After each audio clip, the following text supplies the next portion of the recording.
Hello everyone, welcome to my channel. This is Easy Accounting Channel. Today we are talking on the differences between index funds and ETF. So the main difference between ETF and fund is that there are key differences between the ETF and index fund.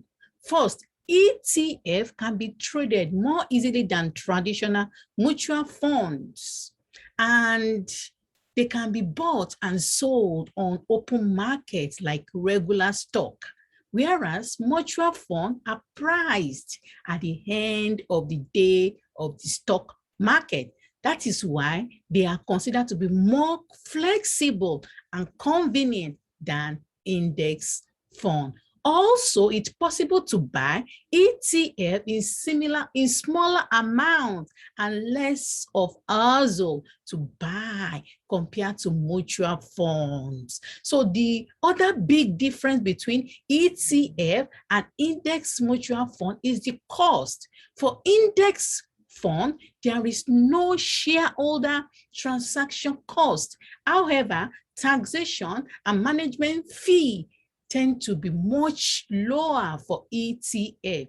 Looking at the cost, comparing, and most passive investor opt for index fund over ETF. So let's talk about the advantage of ETF over index fund. Low fee, as usual. Even though there may be fee associated with buying and selling ETF, investors can save big return on the management fee. So ETF typically charge much less than mutual fund, even though index fund, for instance, Vanguard Canada, all cap index ETF, VCN, the charges 0.06% for the MER. Index ETF give investors access to a wide variety of sectors. Another advantage of ETF over index fund is all in one basket. ETF is part, the most recent addition to the menu is something called an asset allocation of ETF.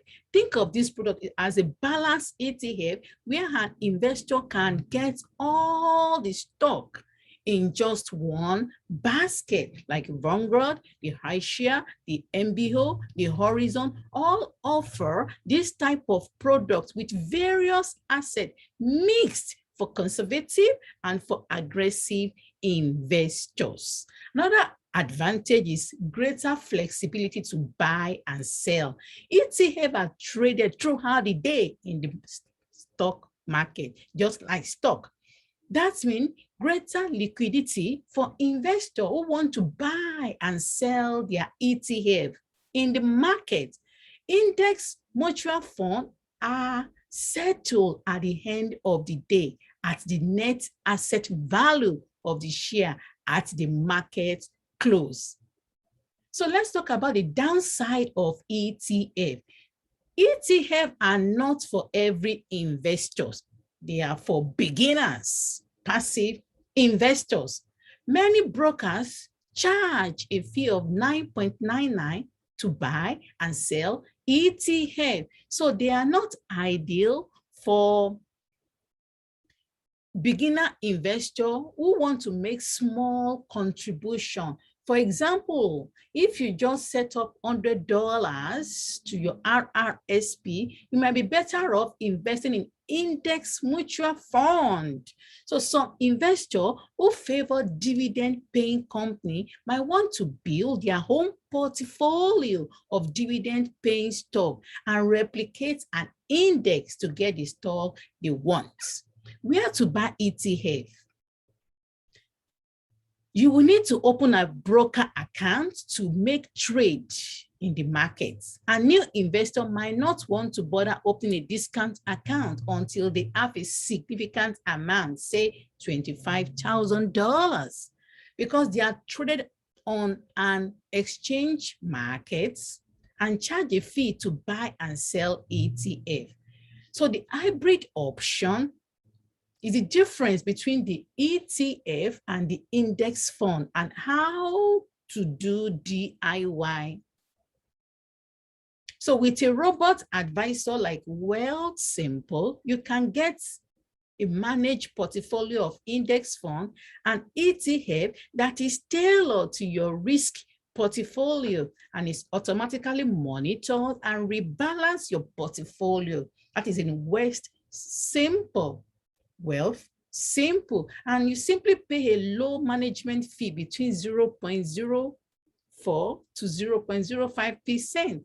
So the advantage to index fund is that no commission and it is small amount. Since they are purchased for free, index funds are not only ideal for small investor, but also for investor who make frequent contribution.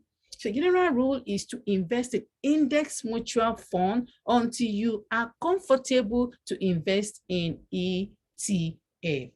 Another important is that it's cheaper than actual mutual fund, and there are still much cheaper than typical active managed mutual funds sold by bank and all the retail investment firm. So the average EMR on an equity mutual fund in Canada is more than 2%, while index mutual funds typically cost less than 1%. That said, Canadian banks are allowed to sell index funds through their advisor channel. So let's talk about the downside to index fund. Less choice, more complicated for consumer. There is less product diversification in Canadian markets, Canadian index fund, with only Tangerine mutual fund. So that is the downside. And they're more expensive to manage. The ongoing management fee or the MER for index fund can be considerably more expensive than a similar portfolio of index fund. Let's say 100,000 portfolio of index fund can cost you like 0.50% per year. So the difference between ETF and index fund are ETF are similar in ETF in one way. They each contain basket of securities that track a specific market index, and the index fund can be purchased through a bank or online broker, but there is no charge for buying and selling of the fund. So this makes it ideal for small, frequent contribution. And ETF can be purchased through a discount broker, many of which will not charge fee to buy and to sell. And ETF come with a significant lower management expenses ratio, MER, than index fund. With ETF, MER typically less than 0.25 compared to 1% of less than index fund. So the ETF versus the index fund, how to choose. So the general rule is who are just starting to build their portfolio is ideal to frequently because there is no cost of buying and selling the stock. So as your portfolio grows to 25,000, then you can open a discount broker account and switch to the ETF or the index ETF. They are cheaper to hold than the index mutual fund, and they give investor more option to choose for, regardless of whether you decide to buy ETF or index fund. Thank you for coming to my channel. I hope to see you in my next video. Please subscribe to my channel and share my video. Thank you. Bye.